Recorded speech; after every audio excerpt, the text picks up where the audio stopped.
राज्यों में से 3 राज्यों में भारतीय जनता पार्टी की प्रचंड जीत के पीछे करोड़ों रुपए का खेल है दोस्तों। क्या 1000 करोड़ रुपए की डील की गई थी? क्या 1000 करोड़ रुपए 3 राज्यों में जीतने के लिए लगा दिए गए? आखिर मामला क्या है?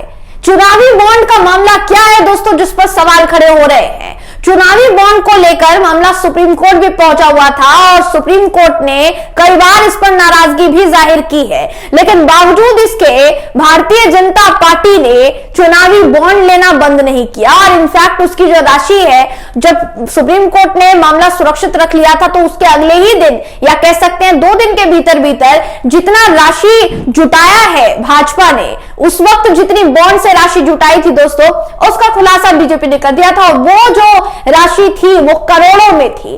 अब जो खबर है आपके होश उड़ा देगी। 3 राज्यों में आखिर भाजपा की प्रचंड जीत का राज क्या है दोस्तों? कहीं उस राज का खुलासा तो नहीं हो गया है? यह आपको इस खबर में हम बताएंगे।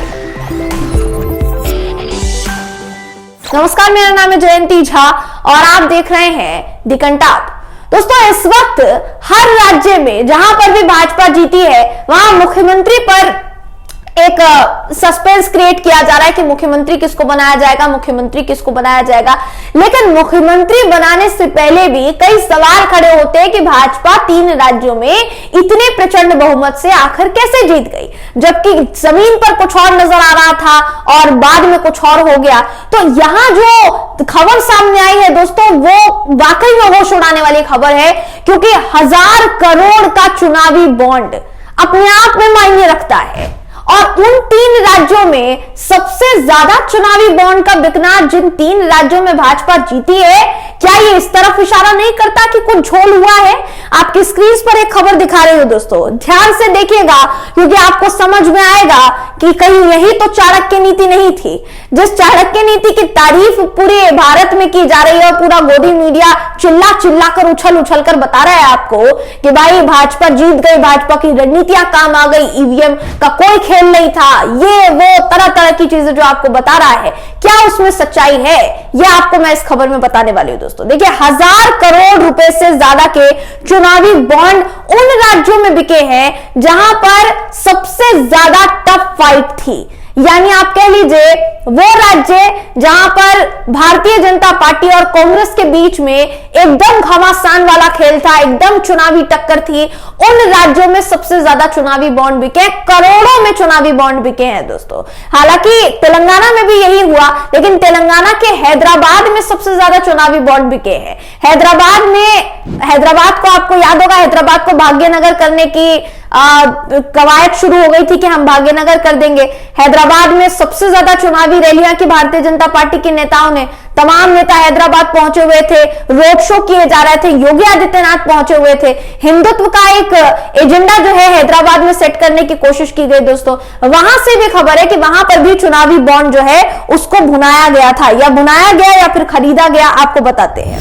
देखिए, भारतीय स्टेट बैंक, कहा जाता है कि चुनावी बॉन्ड खरीदने के लिए आप सिर्फ स्टेट बैंक ऑफ इंडिया यानी भारतीय स्टेट बैंक से ही कांटेक्ट कर सकते हैं, ऐसा कहा जाता है। मैं आपको आगे उसके बारे में डिटेल से बताऊंगी। लेकिन चुनावी बॉन्ड का ये जो मसला है दोस्तों, अगर इस मामले की बात की जाए तो अभी जो चुनाव हुए हैं उसमें पिछले चुनाव से ज्यादा चुनावी बॉन्ड खरीदे गए हैं और इन चुनावों में भाजपा के जीतने के आसार कम से कम 3 राज्यों में, अगर आप मानेंगे जिन 3 राज्यों में भाजपा ने प्रचंड बहुमत से जीत हासिल की है, उन तीनों ही राज्यों में कोई आसार नहीं थे कि भाजपा जीत कर आएगी, लेकिन फिर भी भाजपा जीत कर आई है। अब भाजपा की काबिलियत इसको बताया जा रहा है, लेकिन क्या इसमें सच्चाई हो सकती है? ये खबर कहीं ना कहीं ये सवाल खड़ा कर रही है। देखिए, अगर इस खबर की माने तो 2018 के मुकाबले अभी जो 5 राज्यों में विधानसभा चुनाव हुए हैं, यानी मध्य प्रदेश, राजस्थान, छत्तीसगढ़, मिजोरम, तेलंगाना, ये जो 5 राज्य है दोस्तों, इन राज्यों में पिछले साल के मुकाबले 400% ज्यादा फंडिंग हुई है। अब और सुनिएगा ध्यान से, इंडियन एक्सप्रेस के खबर के मुताबिक ये जो डेटा जारी किया गया है, ये एसबीआई यानी स्टेट बैंक ऑफ इंडिया का डेटा है और 6 नवंबर से 20 नवंबर तक बिकी हुई बिक्री में तकरीबन 1,06,000.3 करोड़ रुपए के चुनावी बॉन्ड बेचे गए और भुनाए गए। कुल फंडिंग का 99% हिस्सा 1 करोड़ रुपए मूल्य वर्ग के बॉन्ड की बिक्री के जरिए जुटाया गया था। यानी आप ये समझिए, आपको एक उदाहरण के तौर पर समझाती हूँ, जो चुनावी बॉन्ड होता है दोस्तों, ये अलग अलग मूल्य वर्ग में बिकता है, या आप कह सकते हैं कि एक अलग अलग क्राइटेरिया में बिकता है। 1000 का भी हो सकता है, 1000 के अलावा 1 लाख का भी हो सकता है, 1 लाख के अलावा 1 करोड़ का भी हो सकता है, 10 करोड़ का भी हो सकता है। तो ये जो चुनावी बॉन्ड बिके हैं, ये 1 करोड़ के मूल्य वर्ग में बिके, और सबसे ज्यादा 1 करोड़ के मूल्य वर्ग में ये बिके हैं। अगर इंडियन एक्सप्रेस की खबर की बात की जाए दोस्तों, तो 2018 में जब चुनावी बॉन्ड 1 नवंबर से लेकर 11 नवंबर तक बेचे गए थे, जब इन 5 राज्यों में 2018 में विधानसभा चुनाव हुए थे, तो यही बिक्री 184.20 करोड़ रुपए हुई थी, और अभी 1000 के पार है। समझ रहे हैं, 1000 करोड़। इस साल जब 2018 में चुनाव हुए थे, तो नवंबर दिसंबर में इन 5 राज्यों में चुनाव हुए थे, और उस वक्त 184.20 करोड़ रुपए की बिक्री हुई थी, और ये 400% ज्यादा अब इस वक्त इस वाले चुनाव में बढ़ गई है। अगर इसकी बात की जाए दोस्तों, सबसे ज्यादा बिक्री अगर बात की जाए तो तेलंगाना की राजधानी हैदराबाद में, यानी 359 करोड़ रुपए के चुनावी बॉन्ड हैदराबाद में खरीदे गए। हालांकि उनको बुनाया वहां नहीं गया, उन चुनावी बॉन्ड्स को बुनाया गया कहां पर? नई दिल्ली में। बताया जा रहा है नई दिल्ली में सबसे ज्यादा राशि जो है 882.80 करोड़ रुपए की राशि जो है वो नई दिल्ली में बुनाई गई। हैदराबाद में 81.50 करोड़ रुपए के बॉन्ड बुनाए गए, और वो दूसरे स्थान पर है। यानी आप समझ लीजिए कि पहले स्थान पर सबसे ज्यादा बिक्री जो है वो हैदराबाद में हुई, और जो बुनाए गए जितने भी बॉन्ड बुनाए गए, एक तो मुंबई में बुनाए गए और दूसरे नई दिल्ली में बुनाए गए। अगर इस पूरे मामले की बात की जाए दोस्तों, तो जहां पर चुनाव हुए, यानी अब बात कर लेते हैं उन 3 राज्यों की जिसकी चर्चा मैं शुरुआत से कर रही थी।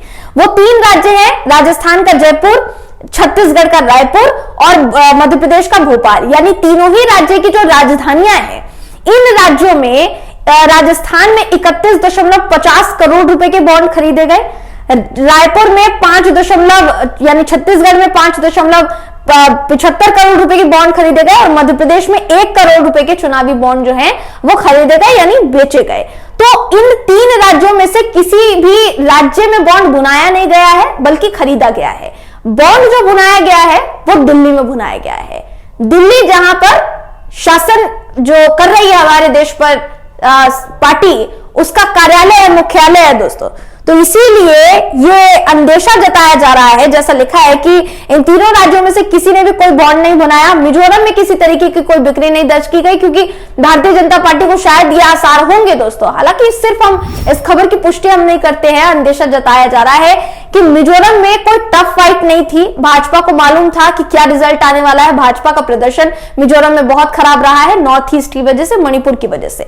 अभी अगर इसकी बात की जाए तो सिर्फ तेलंगाना के बॉन्ड जो है हैदराबाद में खरीदे गए, हैदराबाद में ही बुनाए गए, और कुछ हिस्सा इसका नई दिल्ली में बुनाया गया था। तो बड़े राजनीतिक दलों के केंद्रीय दफ्तर जो है वो दिल्ली में है, और वहीं से इस प्रक्रिया को अंजाम दिया गया है। ऐसा जरूरी नहीं है दोस्तों कि सिर्फ भाजपा ने चुनावी बॉन्ड खरीदे हो, विपक्षी शासित विपक्ष ने भी बॉन्ड खरीदे हो सकते हैं, कांग्रेस ने भी बॉन्ड खरीदे हो सकते हैं, बहुत कुछ हो सकता है। लेकिन सबसे ज्यादा बॉन्ड किसने खरीदे, ये आपको तमाम राज्यों के आंकड़ों से मालूम पड़ जाएगा।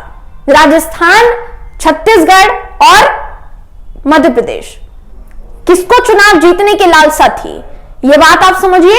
इस बात को देखिए, ये योजना जो है, अगर इस चुनावी बॉन्ड की योजना की बात की जाए तो इसमें एक सब कुछ कॉन्फिडेंशियल रहता है। जिसने चुनावी बॉन्ड दिए हैं या जिसने चुनावी बॉन्ड बेचे हैं, उसका नाम भी कॉन्फिडेंशियल रहेगा, और जिसको चुनावी बॉन्ड दिया है उस पार्टी का भी नाम कॉन्फिडेंशियल रहेगा। यानी किसको कितना पैसा गया आपको ये पता नहीं चल पाएगा। लेकिन ये बहुत बड़े सवाल खड़े करता है दोस्तों, अगर इन राज्यों में सबसे ज्यादा चुनावी बॉन्ड की बिक्री हुई और इन राज्यों में भारतीय जनता पार्टी की जीत हुई है, तो आप बताइए आपको क्या लगता है, आपकी क्या राय है, कमेंट करके जरूर बताइएगा। वीडियो अगर आपको पसंद आया हो तो वीडियो को लाइक कीजिए, शेयर कीजिए, चैनल को सब्सक्राइब करना बिल्कुल भी ना भूलें। फिर मुलाकात होगी आपसे अगली वीडियो में, तब तक के लिए नमस्कार।